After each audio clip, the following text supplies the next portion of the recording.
샬롬, 2024년 11월 9일 토요일입니다. 기도하겠습니다. 주님, 오늘도 주의 말씀으로 하루를 시작합니다. 사랑하는 주님, 오늘 이사야 19장의 말씀으로 기도합니다. 이는 만군의 여호와께서 복 주시며 이르시되 내 백성 애굽이여 내 손으로 지은 앗수르여 나의 기업 이스라엘이여 복이 있을지어다 하실 것임이라. 아멘. 주님, 주의 사람들에게 복 주기를 원하시는 주님, 오늘 저희에게 복을 허락하옵소서. 걸어가는 곳에 복이 있고 들어가는 곳에 복이 있으며 모든 만남에 복이 있게 하옵소서. 예수님의 이름으로 기도드립니다. 아멘. 오늘의 말씀은 이사야 19장입니다. 애굽에 관한 경고라. 보라, 여호와께서 빠른 구름을 타고 애굽에 임하시리니 애굽의 우상들이 그 앞에서 떨겠고 애굽인의 마음이 그 속에서 녹으리로다. 내가 애굽인을 격동하여 애굽인을 치리니 그들이 각기 형제를 치며 각기 이웃을 칠 것이요 성읍이 성읍을 치며 나라가 나라를 칠 것이며 애굽인의 정신이 그 속에서 쇠약할 것이요 그의 계획을 내가 깨뜨리리니 그들이 우상과 마술사와 신접한 자와 요술객에게 물으리로다. 내가 애굽인을 잔인한 주인의 손에 붙이리니 포악한 왕이 그들을 다스리리라. 주 만군의 여호와의 말씀이니라.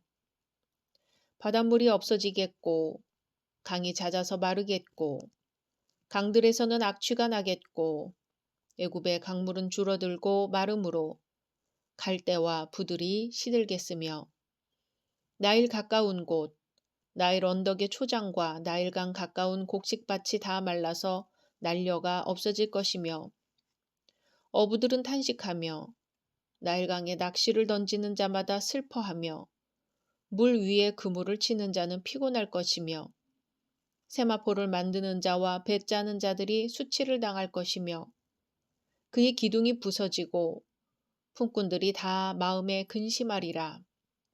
소안의 방백은 어리석었고 바로의 가장 지혜로운 모사의 책략은 우둔하여졌으니 너희가 어떻게 바로에게 이르기를 나는 지혜로운 자들의 자손이라 나는 옛 왕들의 후예라 할 수 있으랴. 너희 지혜로운 자가 어디 있느냐?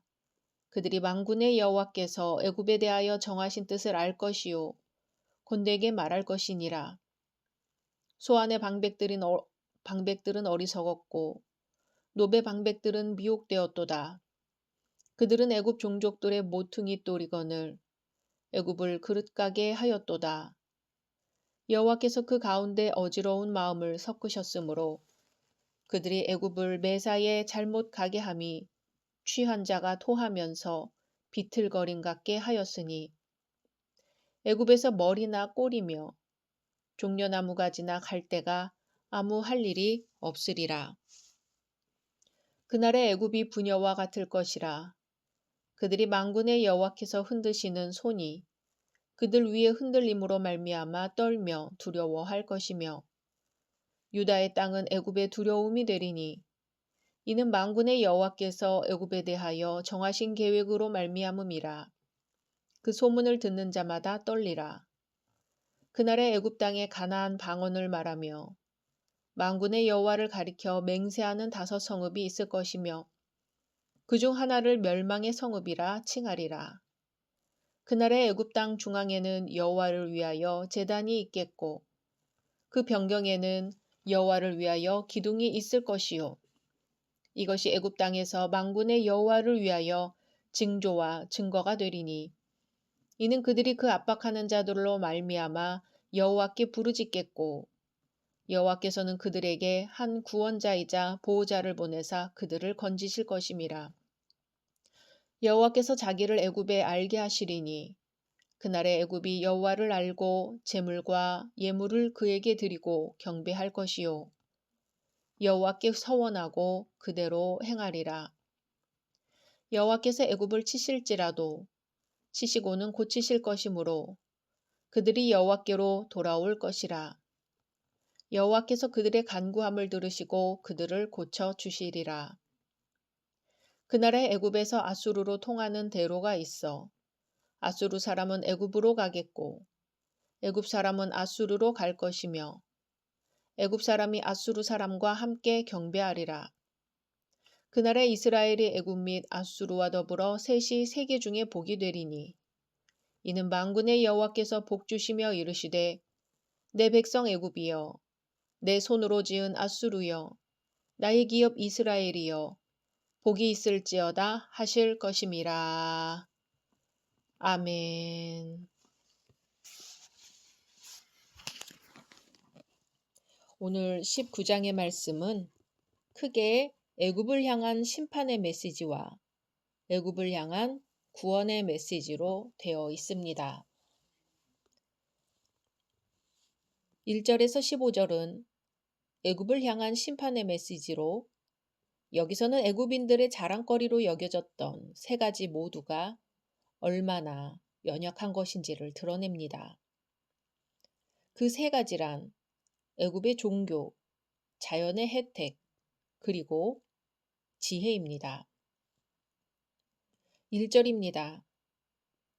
애굽에 관한 경고라. 보라, 여호와께서 빠른 구름을 타고 애굽에 임하시리니 애굽의 우상들이 그 앞에서 떨겠고 애굽인의 마음이 그 속에서 녹으리로다. 아멘. 여호와께서 임하시는 것은 애굽을 판단하시기 위함입니다. 빠른 구름을 타신다는 것은 하나님의 판단이 신속히 이루어질 것을 가리킵니다. 동시에 하나님의 주권이 온 자연에 미침을 나타냅니다. 하나님이 임하실 때 애굽의 우상들이 그 앞에서 떨 것이라고 합니다. 애굽은 대표적인 우상 숭배국으로서 짐승이나 심지어 곤충들까지 신격화하여 숭배했습니다.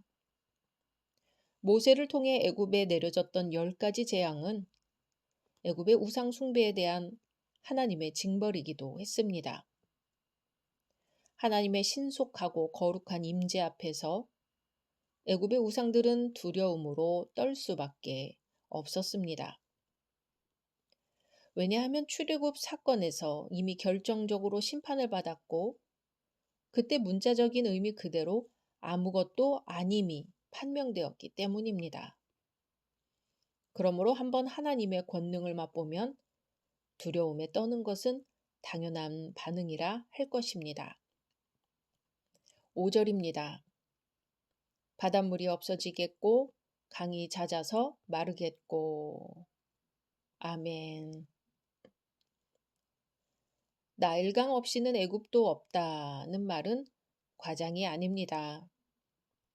해마다 같은 주간에 시작되는 나일강의 범람은 새로운 충적토를 제공해주며 풍화작용으로 생긴 지난해의 돌 부스러기들을 씻어줍니다.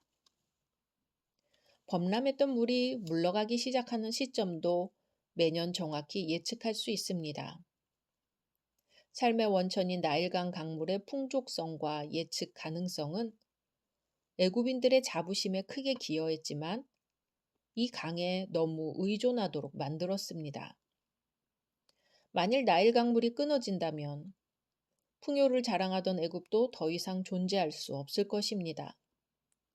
출애굽 당시에 애굽에 내린 10가지 재앙들 중 첫 번째가 나일 강물을 피로 변하게 했던 것입니다.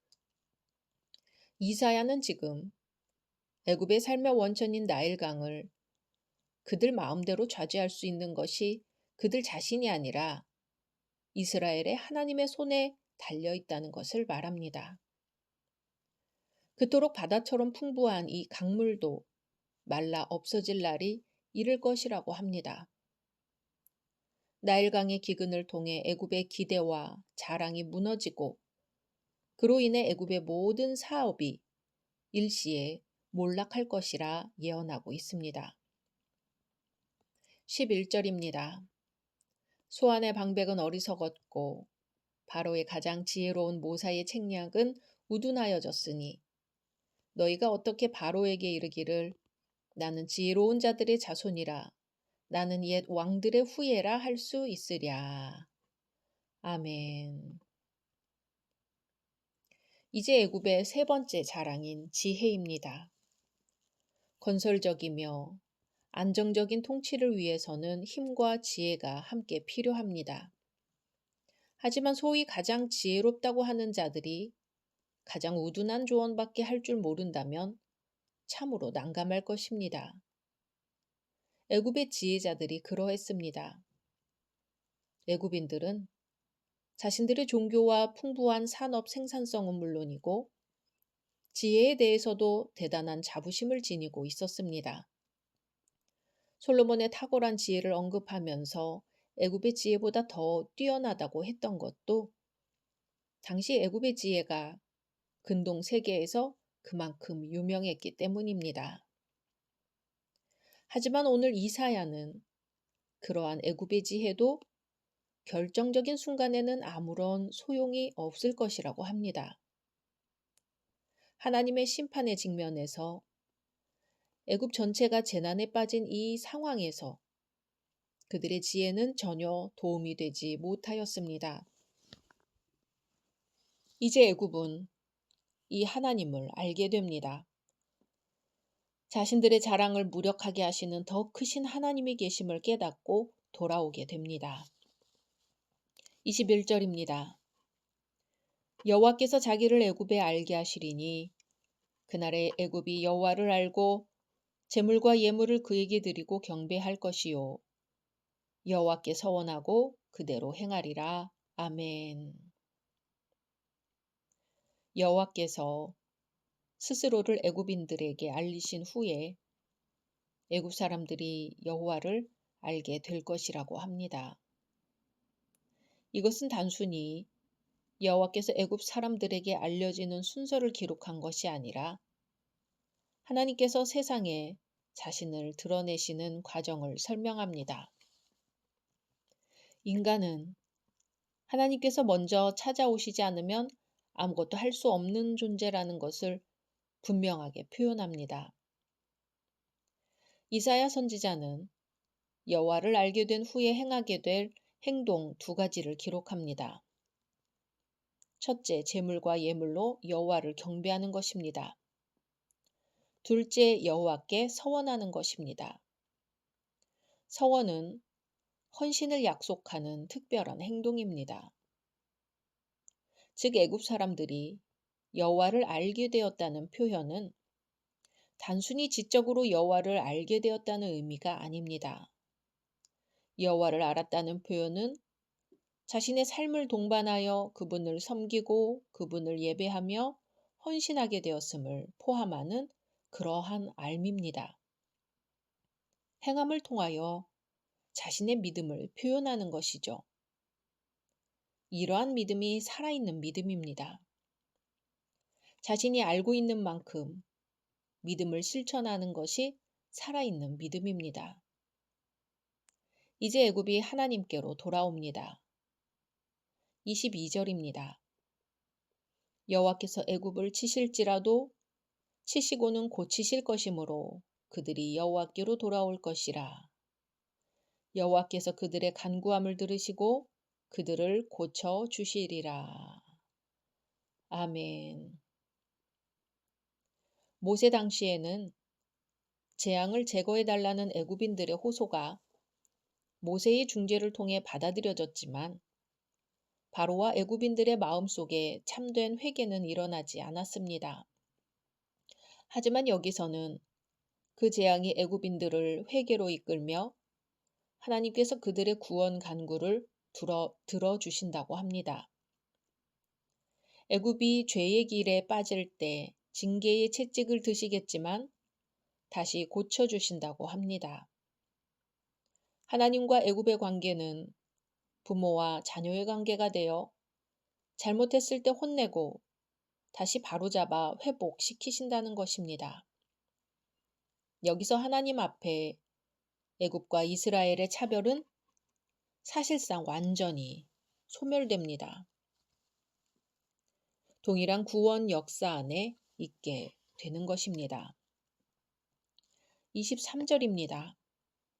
그 나라 애굽에서 아수르로 통하는 대로가 있어 아수르 사람은 애굽으로 가겠고 애굽 사람은 아수르로 갈 것이며 애굽 사람이 아수르 사람과 함께 경배하리라. 아멘.